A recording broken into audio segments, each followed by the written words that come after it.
Good morning, guys. This morning, Michelle and I are talking about polishing. So I get a lot of questions. How do I polish mirror finish? You can see I have a giant mirror polish stainless tree behind us that we've been working on. And up in the tree, we're doing butterflies and hummingbirds. And so I have a little body of a butterfly that I'm going to do. I ground all the welds off. So these were all TIG welds. There's a little bit of weld left underneath, and then there's some dark welds around the legs that I'm going to clean up. There's a few methods that you can polish, but if you're doing something simple like this and you just want to get rid of your scratches and your welds and your grinding marks and make it look nice, from this stage that I'm going to show you, you could probably take it all the way to a full mirror finish, or you could just maybe use a DA and put a nice satin finish on it if that's what you're looking for. But this will help you clean up the welds nice. We're not going to get too crazy grinding. I missed this one corner with the grinder, so I'll take that off first, and then I'll show you a multi-step process to grinding. So today we're using our Dynabrade 2-inch air tools. So these are wonderful if you've got a air system, and I mean you can get these in electric too, I guess, but I really like the Dynabrade. They have a lot of torque, and I'm using a roll-lock system today with Scotch-Brites. So Scotch-Brites are great for polishing. You can get them for 4.5-inch and 5-inch grinders. They come in a brown, and the brown is the most aggressive. So the brown is going to take off the grinding marks that you're getting, even from a 60 grit blending wheel. So I take the welds off with a blending wheel. You could, if you wanted to get, if you've got lots of time and you're not worried, you could do 60 grit, then you could do 80 grit, and then you could do 120 grit just to clean up your grinding marks if you wanted. But I find that the brown will take the grinding down. After brown, you want to go to red. Red will take the brown out, and red will give it kind of a nice blended finish and smooth everything out. And then to start getting some shine, you're going to go from red to blue. And then after blue, blue will take the red out, and it'll also start to bring out some shine and smooth it right out and start blending it in with the base material. And then I don't have one in front of me, but after blue, you can go to gray. So they make a gray one as well. So basically, you're looking at 4 steps. You're going to go brown, red, blue, then gray. And then I'll show you the last 2 steps when we get to it, but I'm going to start right now. I'll start with the brown. We'll start cleaning up the welds, and I'll actually get Michelle to do a close-up of how the edges look before we start, after the brown, and then after the red, and we'll try to just kind of dial you in. Hey guys, if you're looking for products to do polishing, grinding, other things around the shop, and you need a good price on consumables, check out Benchmark, put in the code KevinStone10 and get 10% off all your products at Benchmark. One of the things I get asked a lot, especially for somebody that's beginning polishing,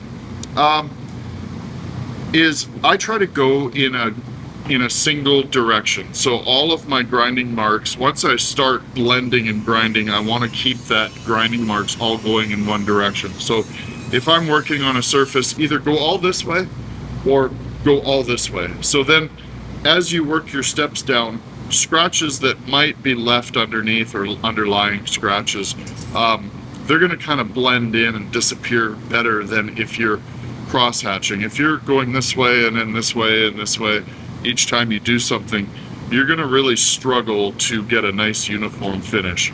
So just as a tip, definitely continue all in one direction. So let's get some airline here, and we'll get started taking this down.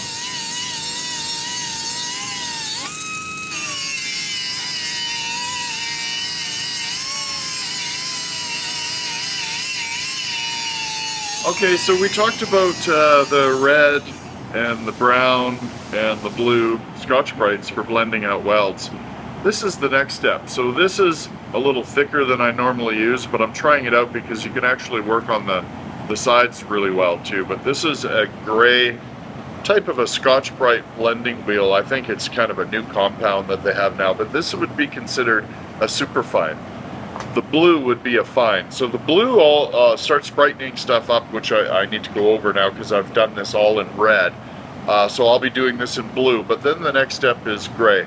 Gray also heats up the material really fast. So you can use gray to blend out the blue, and you can use gray before you get into the cotton felt. So this is kind of like a white felt, which is designed to use with your paste. And I brought just a couple small samples of paste over to show you the differences. So black and brown are considered a coarse paste. So when you're done your blue and you're done your gray, a lot of times I don't even go into gray because I'll get the results I'm looking for with these felt pads. These work pretty good, and especially with a more aggressive paste, which is brown or black. Green is kind of a medium paste, so I just have a small chunk of it here that's green, and that also is kind of a medium paste. It'll brighten and shine, but it won't give you that perfect mirror finish if that's what you're looking for. If you want to take it all the way to a really perfect mirror finish, the next step will be white. White will really brighten it, start bringing out that mirror shine. And then the final step to brighten the white even more is a blue paste. So there's kind of a sky blue, baby blue paste that you can use, again, with the felt pads. When you're using the felt pads, keep each felt pad for the paste that you're using. So if you're wanting to go through all those steps, if you want to do black first, have this pad with black only.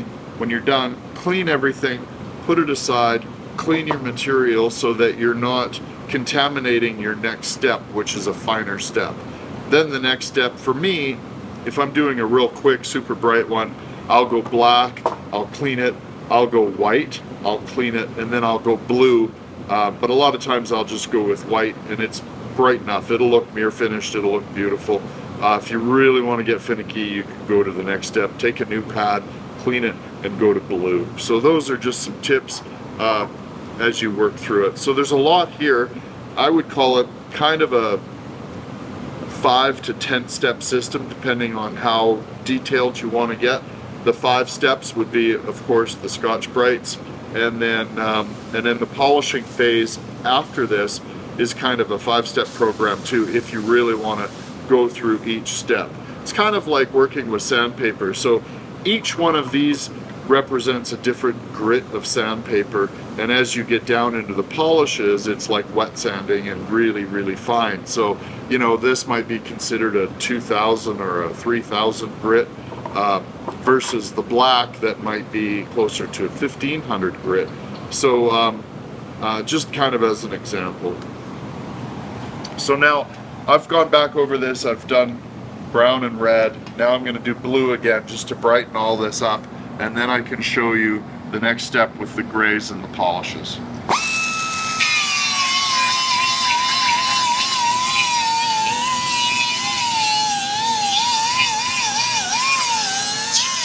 I've switched to a 3-inch now. It's making a longer stroke across the material, and it's allowing me to see smaller scratches or smaller areas where I might have dug a little too much, and I need to blend those out.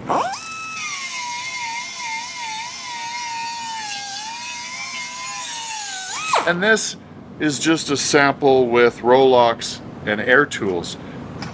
You can put a soft disc, a soft backing disc on this, and you can use the larger pads if you want. It definitely makes a longer stroke, and it works quicker, and using it quicker, you know, can help shave down the heat and stuff like that. So I find these aren't as aggressive, and for something small like this, it's nicer to work with small air tools.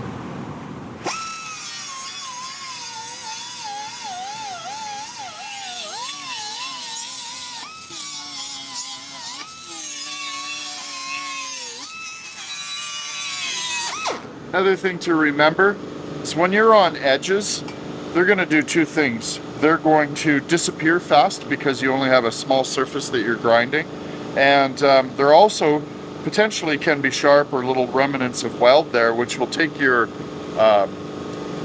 pad and eat it up really quick. So you want to use lighter pressure on the edges, and you know, look for the little scratches and stuff you want to take out. But definitely change up the pressure. You might find yourself digging a little harder on the surface. You want to lighten up on the edges.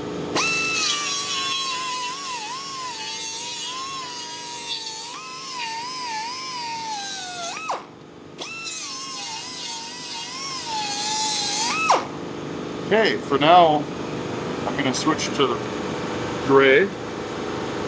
Another step that I like to use that can help, if you don't mind using the product, you can keep these dry and use them dry. I'll kind of get a feel for the look of it, and then I'll actually start to use some paste. I'm more aggressive, like a black paste or even a brown or green paste, to start brightening this up. The brightening and the polishing on this pad will help you transition the next step into this pad.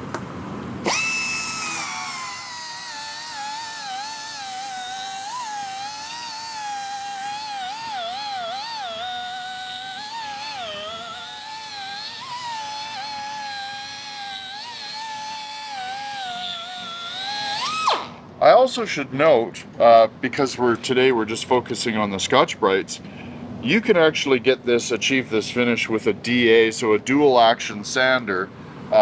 You can work this down. You could start with, like, you know, depending on the grinding that you have here, you could do a quick 80, a 120. I would recommend jumping right to the 120, 220. Start working your grinding welds down with the DA. Nice long strokes, and work out those sanding strokes. And you can take this all the way down to kind of a little bit of water and a 3000 grit finish, and it'll shine right up. And then you could come back and use a buffing wheel on it, or you could come back and even use one of these. I've actually gotten to the point where it's so polished that even one of these nice felt pads, even a fresh one, will leave marks in it. So you know, it just depends on the finish that you're trying to get to. But you know, if you have a larger piece and you want to move to a big, like a big orbital buffer with a polishing pad on it, that's another option too, because there's different tools for different applications, different sizes of material, that type of thing. So I'm going to show you now. I've kind of hit this quickly with the gray.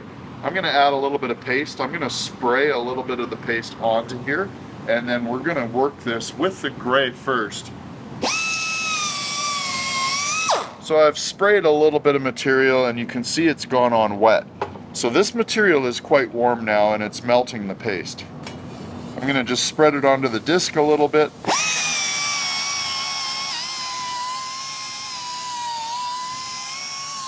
Nice long strokes. We want to get that paste everywhere. And you can see how quickly now with the paste, it starts to blend out those little scratches and give us a uniform finish. And it's that quick.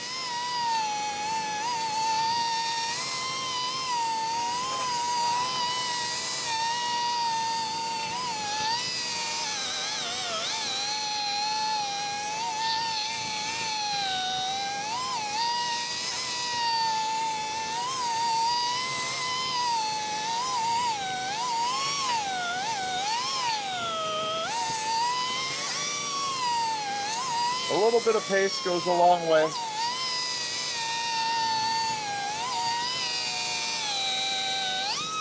So now you can start to see my fingers and my reflection in there, and we're a long ways away from a finished surface, but you can see now, you can start to see the ceiling in our shop and the reflections of my hands.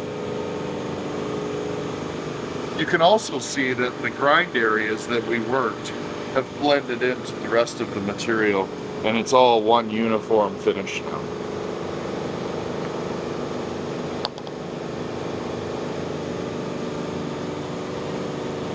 So just for demonstration purposes, we're going to jump to the white. This is a felt pad. You can get these in 2-inch, 3-inch, and you can also get them in 4.5 and 5-inch pads. They're generally not always this thick. These are really nice and thick. So I got to credit Benchmark Abrasives for getting me these, because these are really awesome. And you know, these work really well too, and there's a bit of meat on these. You can see we started chewing it up for a new tool, but for a new pad. But nice and thick, you get a lot of longevity out of it. So again, I'm going to use the tool. Now I want to coat this, and I want to get this kind of hot, and this surface is hot, so I want to melt it. If I do that, you can see it melting there. So you can see how hot the surface is. It's hot enough to melt the paste on there right away. Now this is an option. You can melt a little bit on there. You can put your tool on there and spread it around. But I also like to get it right into the grains of this felt. So I'll use the tool and I'll just spread it on there a little bit. I'll make sure I get the edges, get the corners, and spread a little bit on there. Now I can really get a good amount of paste, and really, as you get more and more use out of this pad, you won't have to use as much paste. But this is kind of like dressing the pad. So this is the first step. You want to get lots of paste right into the hairs and fibers of the pad. So that's a pretty good amount of material to start with. As you can see, I'm getting it all over me.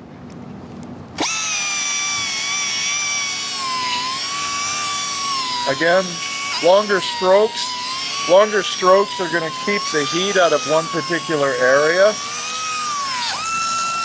When you're on an edge, you really want to face the spin off the edge. It's kind of like if you've ever wet sanded or done any work on a car, you never want to burn the edge by cutting into the edge. So what happens is, if I'm on this side, I'm cutting into the pad.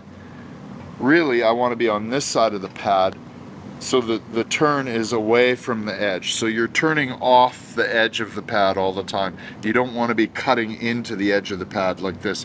It does a few things, but it wrecks your pad, and as it hits, if you look at it under a microscope or up close, it kind of curls the pad over a small little area, and the pad doesn't even hit the area if you're doing it that way. So on this side, it works better to change your direction a little bit, but you still want to keep your strokes uniform this way.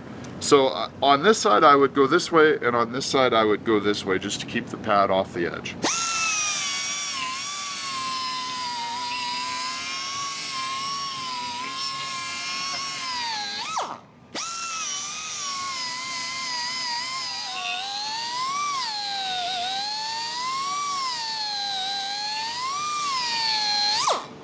All right, as you can see, we're getting that nice mirror finish, and it really didn't take a whole lot of work. If you're just focused on putting this material down, and really, you're probably looking at 10 minutes, and you're going to have this finish on an area this big.